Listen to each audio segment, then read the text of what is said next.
de repente nos damos cuenta que los alumnos y colegas que se adentran en las obras están percibiendo unos beneficios y unas utilidades que van más allá del self-management en sí, o que van más allá de una teoría para el engendramiento operativo, o que van más allá de una teoría de la empresa. Y eso a mí me motivó o me llevó a adentrarme en la tarea de sistematizar ese punto común que hay en cada una de mis obras. Si te das cuenta, en todos mis libros hay como 3 grandes áreas, cuando yo los escribo me refiero. Hay una parte histórica, hay una parte teórica y hay una parte práctica, técnica, que es de la propia profesión.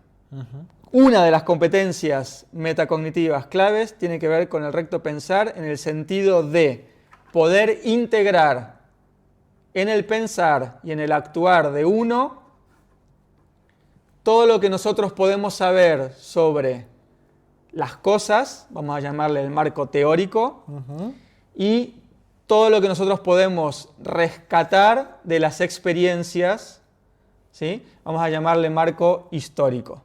Eso mismo que yo hago en mis libros y que se aplican a las distintas disciplinas, hemos visto que también lo empiezan a implementar los propios alumnos en su vida. Exacto. Obviamente no lo van a hacer en estos términos académicos, claro. Pero ¿qué es lo que están haciendo? Están tratando de identificar aquellas certezas que tienen sobre lo que quieren gestionar, sería el marco teórico. Vamos a ver qué experiencias estamos teniendo frente a esto, que nosotros mismos de manera singular, qué experiencias tenemos, y frente a lo que es y lo que estamos experimentando, tenemos herramientas para saber cómo enfrentarnos de manera eficiente a ese problema. O ese... Lo que a mí me gustaría que el espectador entendiera, que es como que traten de ir un poco más allá del concepto que tenemos de la teoría y de la historia. La teoría es el esfuerzo de articular lo que son las cosas.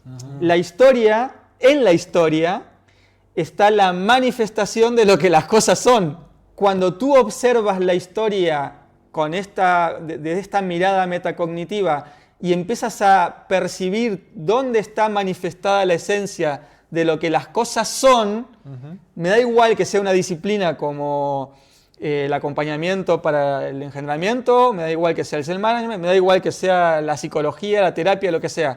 Cuando tú haces eso, consigues identificar eso que es en evolución. Cuando lo identificas, puedes articular una teoría mucho más potente porque tienes el contraste de cómo se ha ido manifestando a lo largo de la historia. Y si va en consonancia la evidencia, digamos, de la proyección histórica con el marco sistemático teórico que estás desarrollando, tú tienes todas las posibilidades de poder desarrollar una técnica o una herramienta, que es lo que más le gusta a la gente, para conseguir los resultados que tú estás buscando.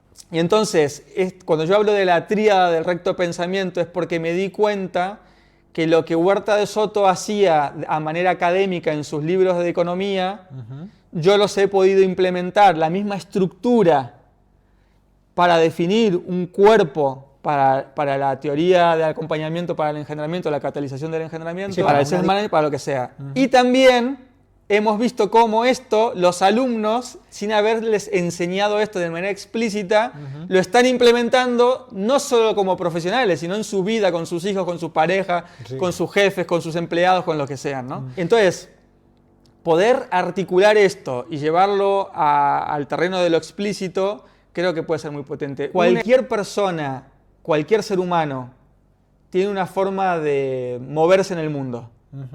Y ese moverse en el mundo está basado en una filosofía. Y sobre esa teoría, él camina, él se mueve, él vive, toma decisiones y actúa en base a una teoría, que es una, vamos a llamarle filosofía de vida para que la gente lo entienda mejor. Sí. Es decir, que no hay ser humano que no tenga un marco teórico sobre el cual acude siempre para poder interpretar lo que le está pasando. Exacto. Lo hacen todos los seres humanos. Sí. Ahora, si tú eres consciente que esto lo hacen todos los seres humanos indefectiblemente, cuán ventajoso te puede ser a ti saberlo y trabajarlo, gestionarlo de manera deliberada, procurando que tu experiencia, en tus experiencias, identifiques aquellos elementos que conforman las certezas sobre las cuales a la vez tú te vas a plantar para poder caminar de manera más segura o de poder hacer frente a la incertidumbre que supone el futuro, ¿no? A la incertidumbre de poder tener que enfrentarte a los problemas, a resolver dificultades y demás. No es algo que normalmente la gente haga, pero las ventajas que esto supone a la hora de enfrentarte a cualquier problema es espectacular. Por eso de hecho, Dani, vamos más, o sea, un poquito más allá de lo que dice Carl Lewin, porque él dice, no hay nada más práctico que una buena teoría. Lo que nosotros decimos es, no hay práctica sin teoría, para empezar. Eso es como no la hay, es mejor que la teoría sea cierta.